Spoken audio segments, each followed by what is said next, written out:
O pastor João, ele está aqui?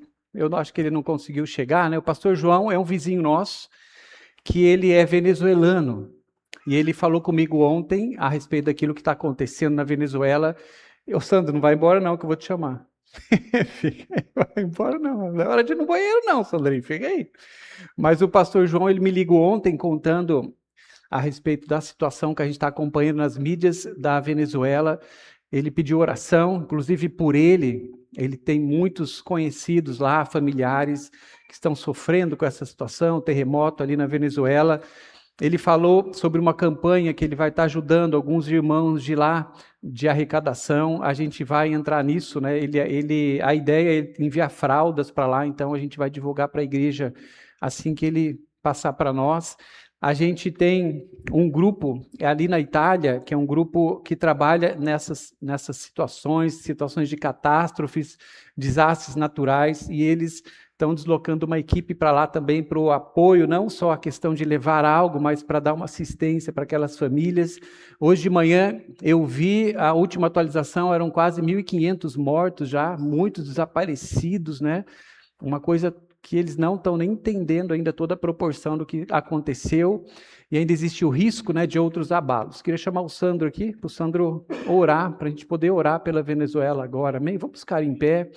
A gente, como igreja, precisa interceder agora pelos nossos irmãos, interceder por aquela nação, para que o Senhor possa estar liberando agora o seu favor sobre aquele lugar, o seu cuidado, amém?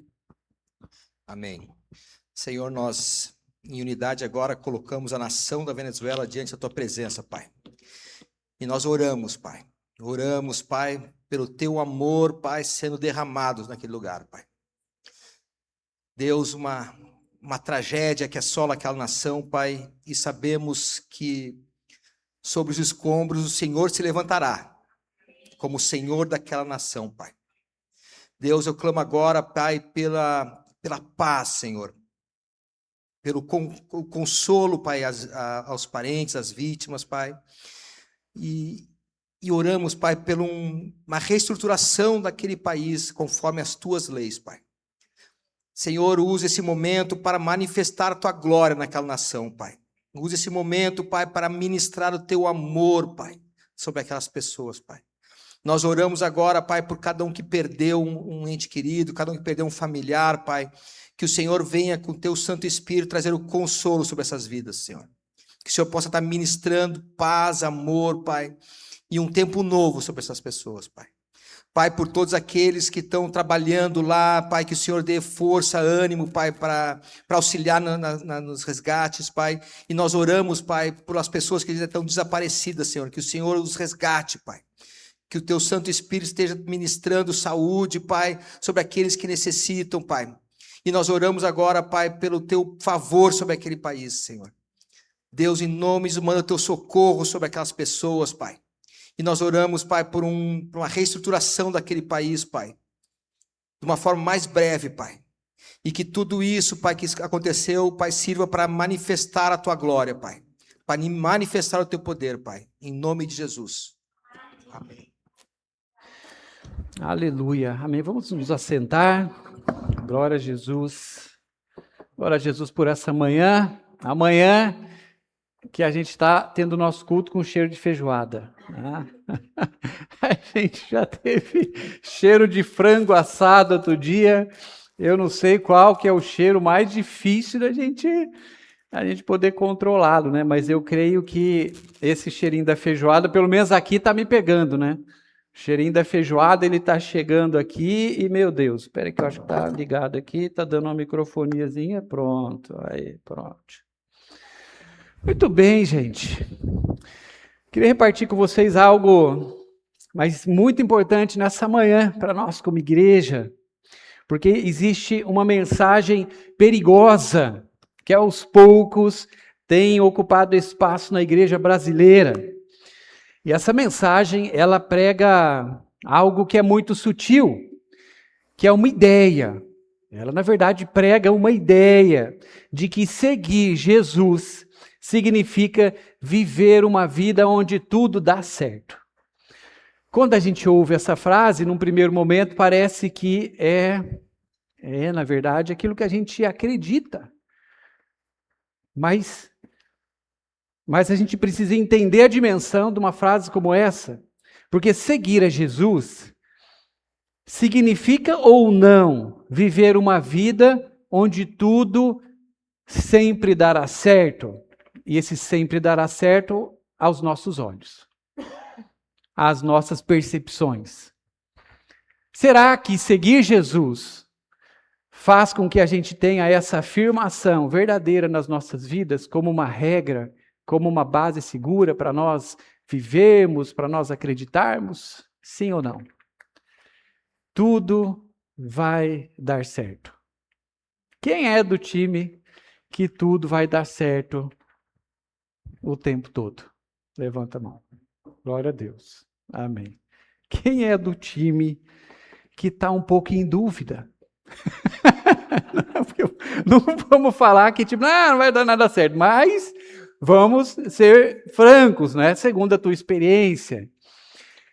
Aqueles que são do time que, olha, eu gosto muito desses irmãos ou dessa frase, mas eu estou um pouco em dúvida. Se tudo vai dar certo o tempo todo. A gente precisa falar sobre isso, amém? Precisa falar sobre isso. As coisas mais difíceis, na verdade, elas não são escondidas na Bíblia.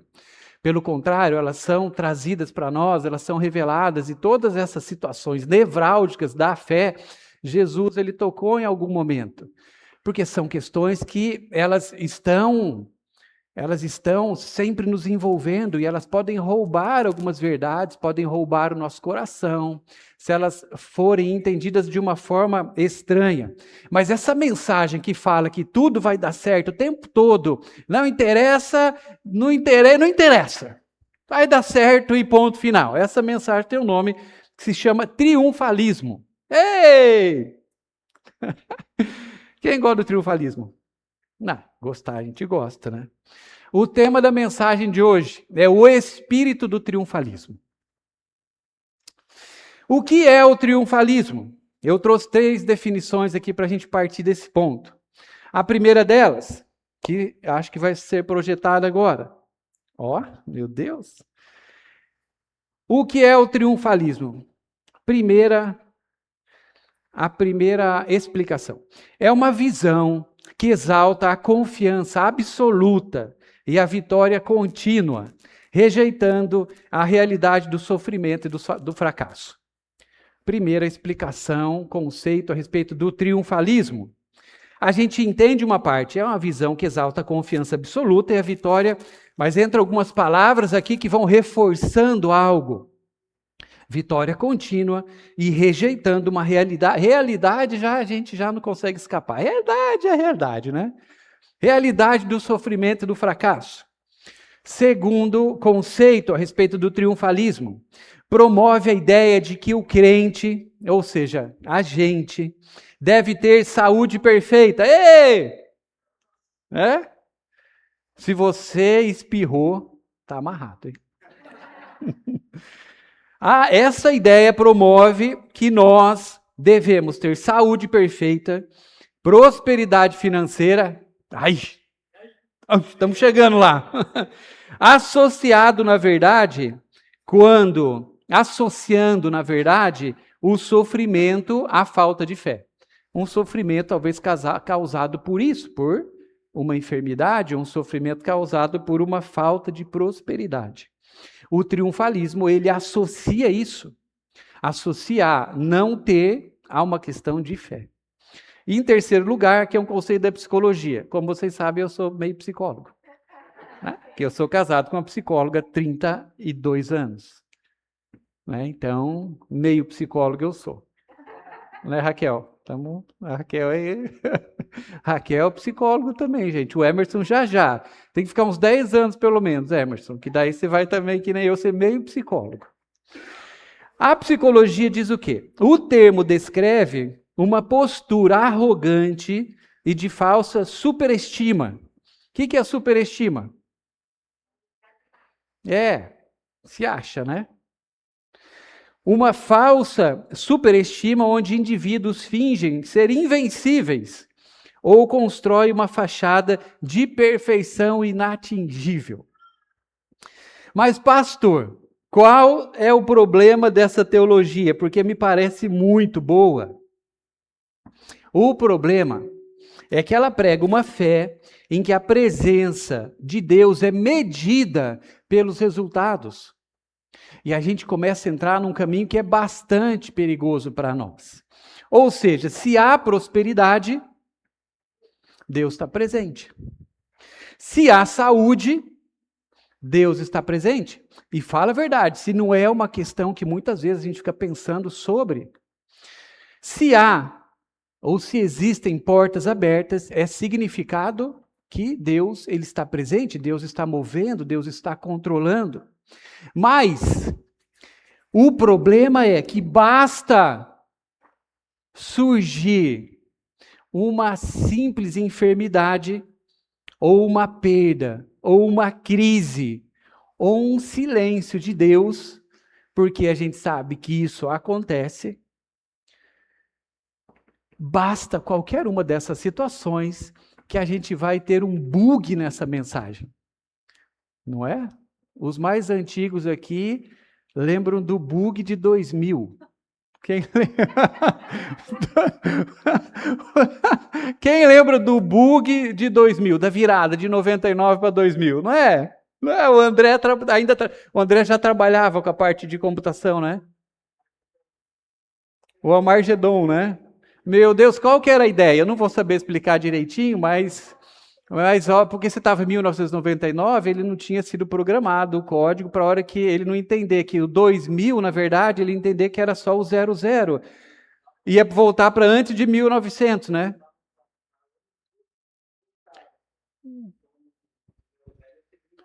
É isso aí. Só se usava duas casas, as duas últimas. 1999, só que usava só 99. A hora que o computador vice, tá certo? Meio nordestino, vice, né? Ele pega e entenderia, manezinho. Ele entenderia que essas duas voltariam para 1900. E daí o que ia acontecer? Ninguém sabia. Daí era o bug, mas é mais ou menos. Porque se a gente acredita dessa forma, quando acontece algo, a gente vai ter um bug nesse código. Agora, é claro que essa não foi a realidade da igreja primitiva, e essa igreja que é o nosso modelo, amém? A igreja de Jesus, a igreja do livro de Atos, a primeira igreja. Porque a igreja do Novo Testamento, ela não constrói a sua identidade sobre o triunfo. Importante demais a gente entender isso. A igreja de Atos, ela não constrói a sua identidade. Sua plataforma segura não era o triunfo, era a cruz. Na verdade, essa era a identidade da igreja primitiva, a cruz. Os primeiros cristãos, eles não eram conhecidos porque eles não sofriam. Eles eram conhecidos porque eles permaneciam fiéis no sofrimento, ou mesmo com o sofrimento. Essa era a base da igreja. 1 Pedro, capítulo 4, versículo 12 e 13. Para a gente trazer a Bíblia para isso. Olha o que esse texto diz. Amados, não estranhem o fogo que surge entre vocês para os provar, como se algo estranho estivesse acontecendo. Não estranhem. Não é um corpo estranho dentro da igreja, algo sem explicação, como essas provações, algumas que eu já citei. O texto termina ainda, mas alegrem-se à medida que participarem desses sofrimentos, que fazem parte de uma vida de um discípulo, de alguém que é do Senhor. Então, o sofrimento está intrínseco aqui. Eles perderam, na verdade, estudando a história dessa igreja, eles perderam casas, eles perderam bens, eles perderam posições, eles perderam a liberdade, muitos perderam até a própria vida. Para você achar que eu não estou exagerando, eu vou ler o texto de Marcos, capítulo 10, 29 a 30. O texto diz assim: ninguém que tenha deixado casa, irmãos, deixado, perderam. Mãe, pai, filhos, campos, propriedades, por causa de mim e do evangelho, deixará de receber 100 vezes mais, juntamente com perseguições. É perseguição que tá previsto, ou melhor, pode fazer parte? Não é um problema. A igreja também abre mão de seus bens voluntariamente. Hebreus 10, 34. Eu não sei se você está anotando, mas anote esses textos. Vocês aceitaram com alegria o confisco dos seus bens. Olha só. Porque sabiam que possuíam uma riqueza melhor e permanente. Então eles perderam bens, perderam posições, perderam liberdade, perderam a saúde. Mas e a saúde? E a saúde, gente? Porque a saúde também não dá, dependendo de como a nossa fé está fundamentada, se é no triunfo, se é na cruz, um problema de saúde também pode dar um bug, não pode? Gálatas capítulo 4, 13 a 15. Paulo falando. Como vocês sabem, foi por causa de uma enfermidade física que lhes anunciei o evangelho pela primeira vez.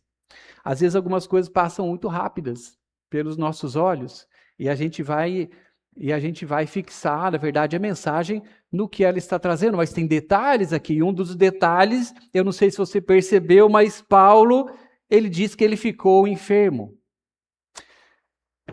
Fezinha fraca desse Paulo, né? Ele fala assim: embora minha doença tinha sido uma provação para vocês, olha, provação para vocês, por quê? Porque algumas coisas podem sim serem, as provações, é o bug. Mesmo que a minha doença tenha sido uma provação para vocês, vocês não me trataram com desprezo nem rejeição. Antes, me receberam como se eu fosse um anjo de Deus, como o próprio Cristo Jesus. Se fosse possível, vocês teriam arrancado os próprios olhos para dá-los a mim. Esse texto, na verdade, aqui, é Paulo falando quando ele chega na Galácia. Ele chega, mostra aqui para nós claramente uma enfermidade. Alguns estudiosos entendem por esse texto que ele poderia, suposições, sofrer um problema, ter um problema nos seus olhos. Embora o texto não diga isso explicitamente, a expressão arrancando os próprios olhos pode estar denunciando isso. Mas não é o importante é que ele não escondeu que ele passou por uma provação como as que a gente passa. Doença é uma provação que a gente pode passar. 1 Timóteo 5:23. Aqui Paulo dando um conselho para Timóteo. Não continue a beber somente água, use um pouquinho de vinho. Aleluia. Está na Bíblia. Por causa do seu estômago e das suas frequentes enfermidades. A gente olha aqui e diz, eu sabia, né? Sabia que esse Timóteo... Mas a ênfase do texto aqui não é água nem vinho. A ênfase também é que existia um problema no estômago de um homem de Deus, Timóteo. O pior, suas frequentes enfermidades. Gente, como Timóteo e Paulo poderiam frequentar, na verdade, uma igreja do triunfalismo? Pessoal, o que eles iam falar lá dentro? Paulo, ele aconselha Timóteo a cuidar da sua saúde. Mas algo que a gente vai perceber que é o mais importante para nós é que eles, mesmo com essas situações que vão se tornando um pouco menores do que a revelação que eles encontram que está por trás da vida deles, é que mesmo passando por essas situações, eles nunca perdem a sua fé. Pelo contrário, e eu pergunto para vocês, que milagre é esse que pode acontecer na vida de alguém que mesmo sem ver uma resposta, continua crendo? Porque, na verdade, esse é um grande milagre que a gente vai descobrindo que estava presente na vida desses homens de Deus. E eu pergunto para você, o que acontece com uma fé que ela foi construída apenas sobre a expectativa de vitórias quando a dor chega e o milagre não acontece? O que acontece com uma fé assim? É a pergunta da pausa dramática dessa manhã. Mas eu tenho para você ficar pensando, entendeu? Me ignora agora. O que acontece com uma fé que é construída sobre uma expectativa? Talvez essa seja uma das maiores crises da igreja atual, que eu arrisco dizer que está contaminada pelo espírito do triunfalismo, porque a gente aprendeu a celebrar os milagres, mas a gente não sabe muito o que fazer com algumas frustrações da nossa caminhada. A gente não tem ideia. Em alguns momentos a gente esconde essas frustrações, em alguns momentos a gente ignora essas frustrações, em alguns momentos a gente até arrisca imaginar se a gente está no lugar certo, não é?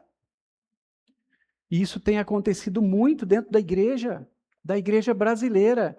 Algumas pessoas, elas não estão conseguindo lidar com as suas dores, com as suas frustrações, porque elas estão acreditando, porque existe uma mensagem que está sendo propagada a respeito deste conceito que ele é enganoso.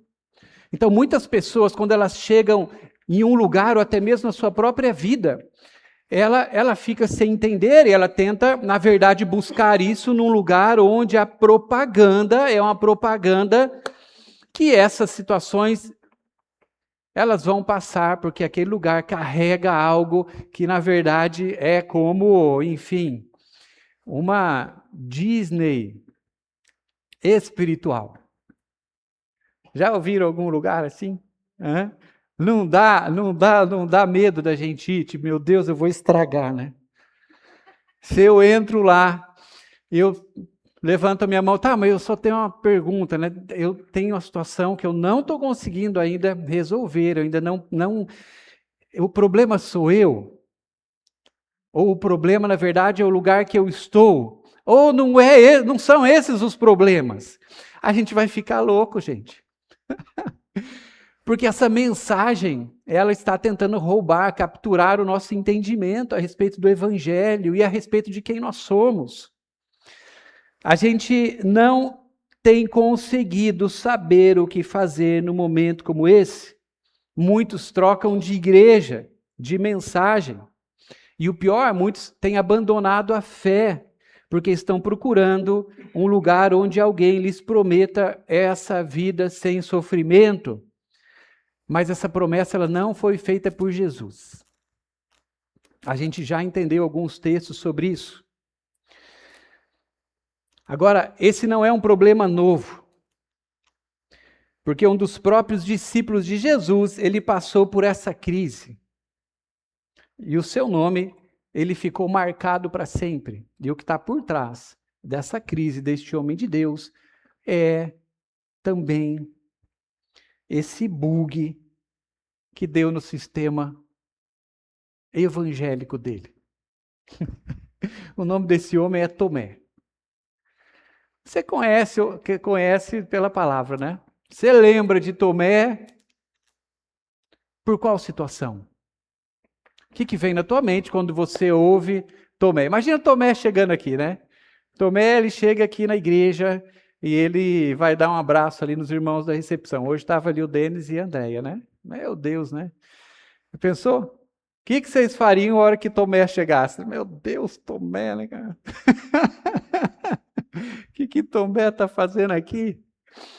Tomé, ele é conhecido, ele é lembrado por uma situação, por uma experiência que ele viveu. Ele, na verdade, ele não conseguia mais acreditar em algumas situações. Ele não conseguia acreditar mais sobre uma palavra de fé. Ele entende, estou resumindo essa história, eu volto nela já já, ele entende no final que ele precisaria enxergar as situações, ele precisaria tocar nas situações. As situações de fé na vida dele precisariam ter um novo código dentro desse sistema para ele poder fazer com que as coisas fizessem sentido na sua vida. Então ali ele tem uma frustração. Ele tem uma frustração. E a palavra vai mostrar para nós quais são essas frustrações. Mas se nós formos sinceros, verdadeiramente sinceros, talvez a gente vai descobrir um pouco de Tomé dentro de cada um de nós. Porque é muito mais fácil nós acreditarmos quando nós vemos, quando nós enxergamos. E é exatamente nesse cenário que Jesus, ele ensina para Tomé, ensina para os seus discípulos, e a palavra continua nos ensinando hoje, em meio a toda essa situação, uma das lições mais importantes e mais verdadeiras a respeito da fé.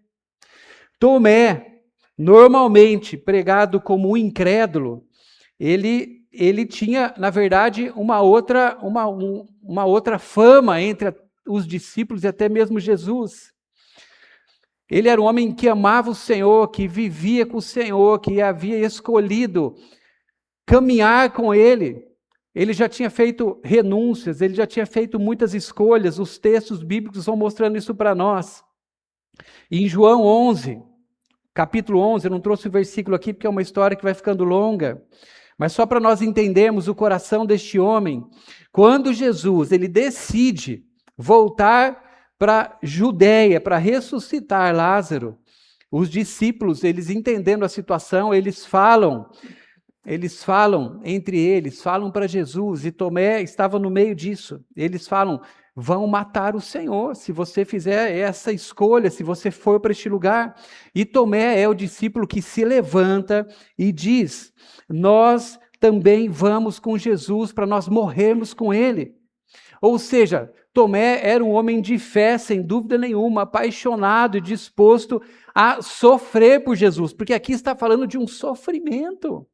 Ele diz, com todas as letras, que ele estava disposto a morrer, a sofrer por Jesus. Mas o que acontece? O tal do bug. Depois disso, acontece uma sequência que para Tomé foi avassaladora na sua experiência de fé.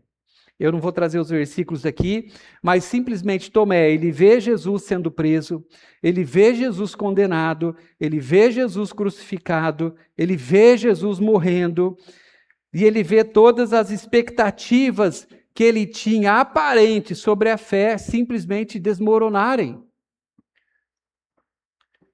Ele vive muitas frustrações. Ele tinha imaginado, como muitos dos discípulos, imaginado um outro final para eles. Mas Jesus nunca tinha falado para eles que seria diferente, que seria sem dores, que seria sem sofrimento, que seria sem entrega. Jesus sempre revelando aquilo que tinha de mais importante depois, aquilo que representava todas as coisas que eles viviam e qual seria, na verdade, a coroa daqueles homens. Jesus ensinava para eles dia após dia, mas o que eu entendo aqui é que Tomé, ele tem, na verdade, uma grande frustração ou um conjunto de frustrações. O problema de Tomé não era a falta de amor por Jesus, era o choque entre aquilo que ele esperava e aquilo que aconteceu. E daí a gente chega nessa parte mais conhecida, que é João capítulo 20, 25, onde Tomé diz: se eu não enxergar, se eu não tocar, eu não vou crer mais. E aqui é o espírito do triunfalismo. Na verdade, é isso que o triunfalismo prega nas entrelinhas.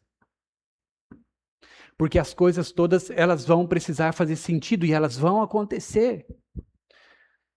Mas quando Tomé, ele fala isso, ele é tomado no seu espírito por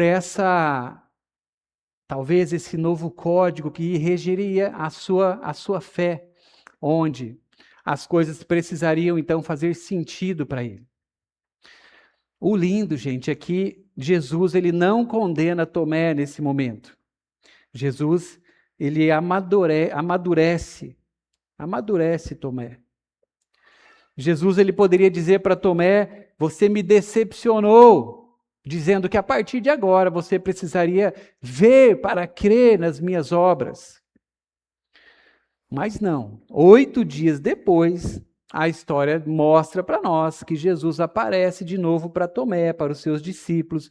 Ele olha para Tomé e, por incrível que nos pareça, ele oferece para Tomé aquilo que ele pediu. Se ele gostaria de ver, então, Jesus, ele materializa, então, aquela condição para ele. Essa é uma graça extraordinária que Jesus oferece para Tomé naquele momento. É claro que se nós fôssemos Jesus, a gente ia falar: você quer ver? Não mostro, né? Não mostro. Você vai ter que aprender a crer sem ver, seu sem vergonha. Não, sem vergonha não. Chama Tomé de sem vergonha, que isso, né? Não é? Mas Jesus, com a graça extraordinária dele, oferece para Tomé, então, aquilo. Mas imagina o que acontece dentro com Tomé, quando ele tem esses dois sistemas, essas duas realidades se chocando neste momento. Onde aquilo que ele, na verdade, ele ouviu, aconteceu, mas não foi porque aquilo seria visível, foi algo somente que o Senhor fez questão que ele visse, mas na verdade não foi por isso. Porque muitas coisas aconteceram e ninguém soube o porquê. Como muitas coisas acontecem ainda conosco hoje, e nós não podemos ter o nosso sistema alterado, porque algumas coisas estão fora de lugar. Sabe por quê, igreja? Porque no final, se nós estivermos fazendo isso, nós vamos estar deixando com que esse Espírito ele entre em nós e mude um código santo que Deus deixou para a sua igreja. E que código é esse? Esse código fala de um amor que nós precisaremos ter pelo Senhor, independente das situações, independente daquilo que a gente esteja enxergando ou vendo, isso não pode ser alterado em nós. Algumas coisas continuarão não fazendo sentido para nós, mas da mesma forma que nós entendemos que Deus, ele nos ama incondicionalmente, não é verdade? Sem merecimento nenhum. Nós não merecemos o amor de Jesus e nós sabemos disso. Mas da mesma forma, nós seremos convidados a amá-lo da mesma maneira. Nós precisaremos chegar a este nível de amor por Jesus, que nós não precisaremos de algumas explicações e nem mesmo de resultados. Nós vamos sendo chamados a amá-los numa liberdade que ela é uma liberdade assim absoluta, mas que nós precisamos chegar nas nossas vidas. Nós precisamos amar Jesus mesmo sem resultados. Mesmo sem algumas coisas não fazerem sentido para nós, porque senão nós estaremos que descobrimos que Ele nos ama incondicionalmente, sem mérito nenhum, nós somos amados por Ele, nós estaremos dizendo para Jesus que o nosso amor por Ele tem mérito. Ele precisa fazer. Ele vai precisar fazer, porque a gente entendeu que Ele sempre vai fazer. Mas nós vamos precisar chegar neste lugar, que é um lugar de muita coragem, mas também um lugar que eu creio que quando nós chegarmos, as coisas serão muito mais leves para nós. Amém? Livres. Nós estamos sendo chamados a uma liberdade sem igual, que é uma liberdade de viver a nossa fé independente dos resultados, independente do carro, independente da saúde, independente daquilo que está nas nossas mãos. Agora, eu não estou falando para vocês que com isso nós não teremos. Não é essa a verdade. Porque senão, a gente não vai ter nada, dor, sofrimento. Meu Deus, vou comprar até um chicotinho para ajudar, né? Não é isso, não é isso, porque a gente viu Jesus trazendo algo aqui para Tomé que para ele seria importante. É uma graça extraordinária de Deus que nos alcança quando nós também alcançamos, eu creio, este lugar. Ou não. É graça, é extraordinário. É um amor incompreensível que nos faz ficar constrangidos muitas vezes diante da sua presença. E é isso que ele está oferecendo para nós. Ele está oferecendo sim para nós aquilo que nós precisamos e nós teremos. Apesar de nós não sermos triunfalistas, nós somos realistas. E a realidade da palavra é que existe coroa, existe recompensa, existe bênção, existe prosperidade, existe saúde, existe. Nós continuaremos crendo e chamando à existência tudo aquilo que é de Deus e que se sujeita ao nome poderoso de Jesus, todas as coisas. A doença, ela precisa sair em nome de Jesus.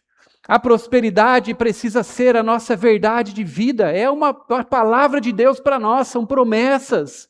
Uma paz é promessa de Deus para nós. Nós continuaremos crendo nessas palavras e nessa realidade que é do Senhor para nós. Mas se, porventura, nós passarmos por momentos sem isso, eu sou livre. Eu sou livre para não condicionar o meu estado e a minha fé àquilo que está chegando para mim. Eu sou livre a crer sem ver. Eu sou livre. Deus está nos chamando para viver essa experiência maravilhosa com Ele. Jesus aqui, ele não elogia a ignorância, é óbvio, mas ele está dizendo que existe um nível onde a palavra dele é maior do que todas as nossas circunstâncias. Amém? O maior milagre de Tomé não foi tocar nas marcas de Jesus, foi descobrir que Cristo continuava vivo, mesmo quando seus olhos haviam concluído que tudo tinha acabado. Amém? Vamos ficar em pé, igreja. Glória a Jesus. Glória a Jesus. Oh, Senhor, nós te louvamos nessa manhã, Deus. Te louvamos nessa manhã, Pai. Louvamos o teu nome, Senhor. Louvamos o teu nome pela tua graça, pela tua presença. Mas louvamos o teu nome nessa manhã, Pai, pelo teu amor, Deus. Pelo teu amor, Pai. Pelo teu amor que está sobre nós e a coisa mais importante que nós temos nas nossas vidas, Senhor. Pai, mas nós queremos confessar diante da sua presença que nós precisamos aprender, Deus, a viver sem enxergar algumas coisas, Pai. Nós precisamos, Deus, crescer no nosso relacionamento com o Senhor, Pai.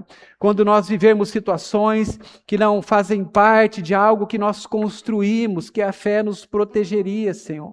Nós queremos aprender, Pai, a viver, Deus, Pai, sim, com alguns sofrimentos, perseguições, danos, Pai, mas nós queremos aprender a viver livres, Senhor, da consequência, Pai, espiritual que isso traz sobre nós, sem o peso, Senhor, que essas situações acabam trazendo para nós e Deus fazendo com que a nossa própria fé seja questionada, Senhor.